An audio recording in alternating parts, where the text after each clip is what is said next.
Okay, so what you are seeing right now is the inaugural run of a concept. I am trying, this is a continuation of my 105 grain Bergers in a PPC case. 6 PPC, I just throated it out in the last video. We're shooting out the window here. I've got my Caldwell target camera set up behind me. It's down on the target at 100 yards. I just cut a throat into this gun. I just cleaned it. I hacked a throat into this gun. I don't even know if I got all of these. I hand seated all these bullets to different lengths. This is a 6 PPC. I fire formed these 5 cases using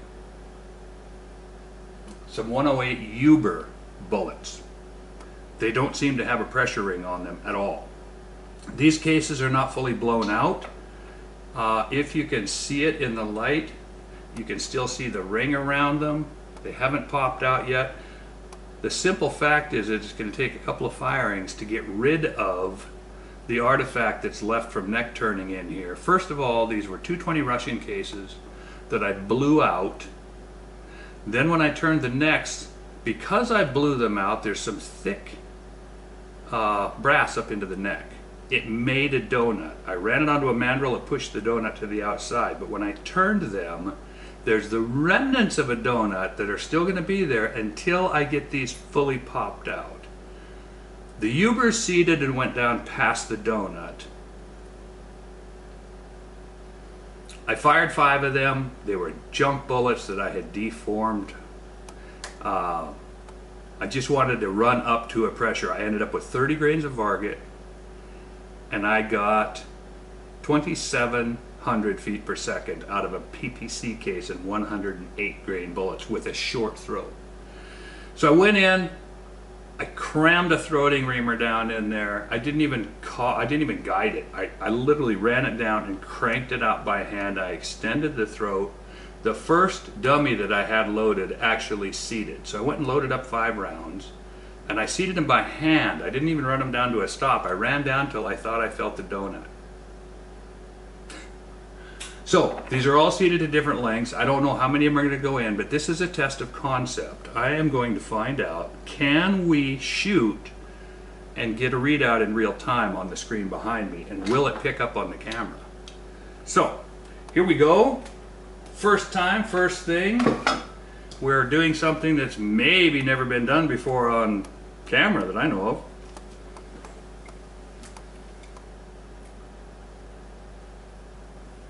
I just armed the Labrador. Gotta take my notepad here because I'm gonna yell out some velocities as I go. We're gonna see what 30 grains of Varget does to a 105 Berger, and we're gonna see if we're even on target. I have no idea. I just bore sighted this thing in.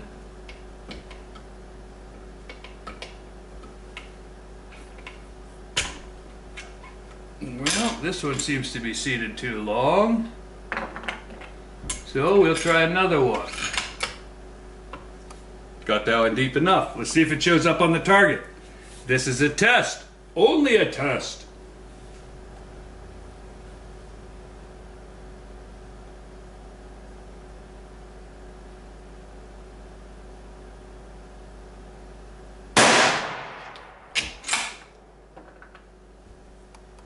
Look at that, we got a bullet on there. I don't know if it shows up on camera, but I can see it on here. 2851. Holy crap. 2851 out of a PPC case.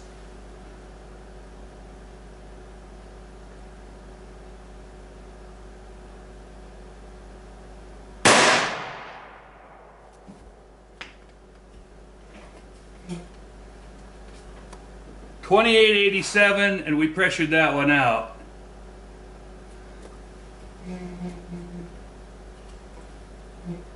This one we have a problem. Okay, so we have just destroyed a case. I'm gonna have to go in, relieve the pressure on this, pop this out, But we have 2887 is too hot for a PPC case pushing a 105. But what the rip? Oh well, that went off too. Evidently my batteries are dead. I got no signal. We're blinking like crazy.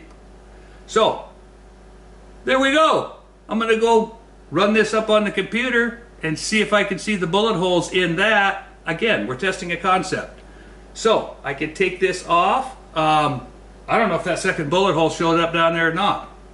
But, we've established a bunch of things interesting. Number one, you 2800 2800 out of a PPC is too hot. I haven't locked the gun up, but it's so tight that I want to relieve the pressure on the, this has got a barrel nut on it. I'm going to loosen the barrel nut before I, this is a bat nouveau action. I don't want to do something stupid on it. I pushed 108. This is a funny thing. These are 105 Bergers, and they're building more pressure and way more velocity. 30 grains of Varget with a 108 Uber was 2707. When that first one went down there at 2851, I should have stopped. But it popped out. You saw it. The second one ran up to 2887. Too hot, guys. Too hot. You can't run 2900 out of a PPC case at this point. Now, I can maybe throw it out. I can maybe change. But this is the first time. This is Varget. This is my first try. This, I mean, you're watching raw feed video here. Test of concept. Did it work? I don't know. We'll shut her down. We'll find out more. But I'm going to guess those 2700s, Varget and a 105-ish grain at around 27, totally doable. I don't see an issue with that. Those first few that I fired, burning up those old, and this was before I even throated it. So now I've throated it, but these bullets ran a much higher pressure, and I haven't even explored why yet. But I'm going to get this one out. I'm going to loosen that barrel, get it out of there, reset my headspace. We'll be back. And in the meantime, these are running too hot. I'm going to pull them. Drop down to probably around 28 grains. So as of right now, I'm going to just throw a guess out there that somewhere around 28 grains of Varget with a 105 grain bullet should shoot comfortably out of a 6PPC case at 2700, and that's not anything to sneeze at. A 243 Ackley case, which is where I started this thing, would I'd get up to around 3,000 and I'd start losing cases. Not on the first shot. I could run them clear up to 3350, but a couple of shots the primer pockets were destroyed. So I started this whole odyssey of shooting 105 grain bullets in a 243 Ackley. I was never happy. I'm looking at the case going, this should be a 3250, 3300 foot per second case. It's not.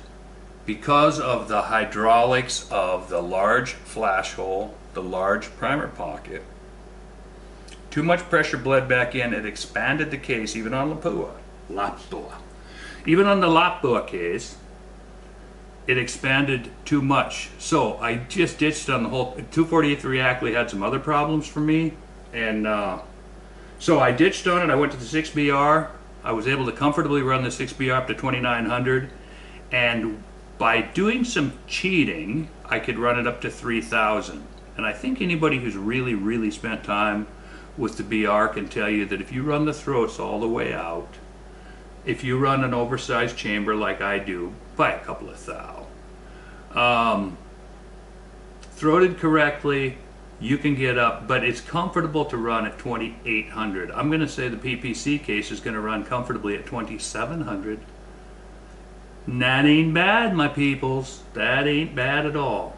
Let me go tear this apart, get this thing back out of here, because I told you I was going to test cases to destruction. Well, I made a mistake. The Bergers did not go to destruction. I'm sorry, the Ubers, 108 grain Uber with no pressure ring whatsoever. It may be that that little pressure ring, that's where I'm going to go right now, is that these have a little pressure ring, and evidently there's not enough neck clearance, and this one pressured out, went up to 2887. But the gun, it's moving. I just don't want to risk galling my bolt lugs. I got it up 1/8 of an inch. I'm going to stop, take the pressure off, boop, get that thing back out of there, take a look at the case, find out how bad I wrecked it. That case is going in the trash. Now I'm going to back way down, probably blow these necks out a couple more times using conventional bullets so that that pressure ring goes away, so that that donut goes away. Get the donut popped up and out of there. But I've proven something. So Calvin, I will say this, hopefully I'll get this video posted up, especially if I show pictures on my target, just to see that this whole thing works. I can run my Caldwell target out. Now it's been sitting here, I actually set it up a couple hours ago, and it had been sitting here, I don't even know if it was charged. Evidently it wasn't, because this tells me that the sending unit ran out of battery. But what I'm going to be curious about, I'm still going to take a look at this video because I want to find out if the bullets that we did get printed before the battery went dead. So we had dead batteries on the target. We're shooting at 100 yards. I got a couple of velocity reads. We still learned a lot. We learned that 2800 is too hot for the PPC case with a 105-ish class bullet. We learned that I slopped a throat in there, but evidently it cut pretty close to size, because in my brain I'm going, just cram this throat in there, and the pressure ring at the base of the bullet passing the donut should clear. I can do this kind of stuff at home because I've done this a lot. I'm not hurting anything here. I just destroyed a case. I just overpressured a case. What I normally do when I have the time, and I was going to do at 2700,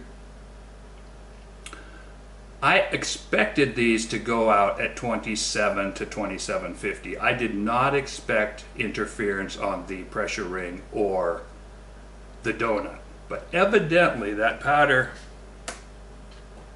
I ran these down till they interfered with the pressure ring, and it must have produced enough of a spike that I picked up that extra 100 feet per second, 150 feet per second. I jammed that bullet in, and then when that closed, right at the end, it was tight. And evidently the pressure ring was seated back to the donut. I stuck the donut onto it. It didn't release properly. It ran up. I have a hunch that when I clean these necks out, I'll be able to still run 30 grains. But right now, with the base of the pressure ring at the base of the Berger bullet seated against the remainder, the artifact of the donut in the case, added pressure, because in my experience, a 105 grain bullet is a 105 grain bullet, 108 is 108. It doesn't, diameters and stuff don't matter. Any of those diametric changes that happen are because of the way the bullet obturates, depending on how hard it was slammed. So where we are right now is we have established that with just a little bit of work with powders, I feel comfortable that 2700 to 2750 is going to be perfectly achievable out of the PPC case, but I think I'm done with this experiment. Until I get some cases hammered out, I kind of jumped in. I promised you that I would show videos of warts, feathers, and all, and that's exactly what I'm doing. This is me dinking around in my yard, doing things that have never been done before. And we did a bunch of stuff today that had never been done before. This live action shooting on film is kind of cool. I had the Labrador sitting right outside, Labrador is sitting right outside the window, so you'll have to trust me on the velocity readings. 2851 and 2887. 2887 wrecked my case. So, to anybody that's wondering, 2700 with 105 grain bullets, PPC. This is a 600-yard cartridge, guys. For Rizzle. This old barrel nut, there's so much wrong with this. I'll be surprised if it even shoots. But to find that out, see, I need to go into my other hole. I'm also testing barrel nuts. I've got 3 different things running concurrently in this testing series of videos. This old barrel is a homemade barrel by a local guy. It's probably got about, I don't know, a ½ inch of gain left in it. I've got it cut down. Oh, and this was also with a 22-inch barrel. So this is a 22. Now, you run this out to a 28, you could probably get up closer to the, because one of the things that I used to do to get the 105s and the 108s up to speed in the BR case was to run long barrels. Full length barrel, somewhere in the 28, 29, even 30-inch range. Well set up brass, not hacked together. These cases are all slightly different. These are called setup cases. This means that when I made them, the reason I'm using them is because I know I'm going to wreck them. I'm doing it to wreck it, to find out, to jump ahead and do some steps. It's a real pain for me to spend an hour making 5 cases, take them out, spend 5 hours working up to failure, and then throw those cases away. So I shortcutted that a little bit because I can. I took cases that have all different neck sizes. They all fit, and I felt them all. That one there, evidently, when I pinched it down, I made the classic mistake of assuming that the bullet was seated long when I closed it, because right at the end it was like, ooh, I had to thumb it down. I thumb them down when I'm fireforming, but that's with 0 restrictions of any sort in the system. I had a restriction in the system and I thumbed it down. My thought is that that bullet was long, it was bumped up against the pressure ring, and when I tightened it down, it pushed back into the pressure ring interference area. I then crimped the pressure ring with the donut, and I got 150 feet per second more pressure than I should have. Now, in a very short time, and because in 20 minutes I can go get this case back out of here, I won't have wrecked anything, and I will have established baselines in about 4 different areas and 10-15 hours worth of work, because I've just accomplished a bunch of different things here all at once at the cost of wrecking one case. So now I've got to go get this case back out of the gun without doing any kind of damage. Remember, these pressures are not damaging. I had a conflict in there and I didn't think it through properly. So I crimped onto the bullet, and I can tell that by the pressure readings. I didn't set up strain gauges or anything, but I can tell that simply by the fact that I jumped up to 2887 on that last load. Well, obviously that's going to lie. That's almost 2,900 out of a freaking PPC pay case, people. That much pressure is going to destroy the case, period. Clearances or no clearances. But amazingly enough, I could get 30 grains of Varget into the case, and 30 grains of Varget will probably work if I decide that I have no reason to campaign this gun. I have no reason to campaign this cartridge. But for those of you, and I'll use Calvin's name one more time, I promised I wouldn't. No, those of you who know who he is, he knows who he is. So Calvin, if you're watching this, be assured that even with a short barrel PPC, you can get 2650, 2700 using the 105 grain bullets. That's pretty freaking cool, my man. So let me shut this off, fix this up.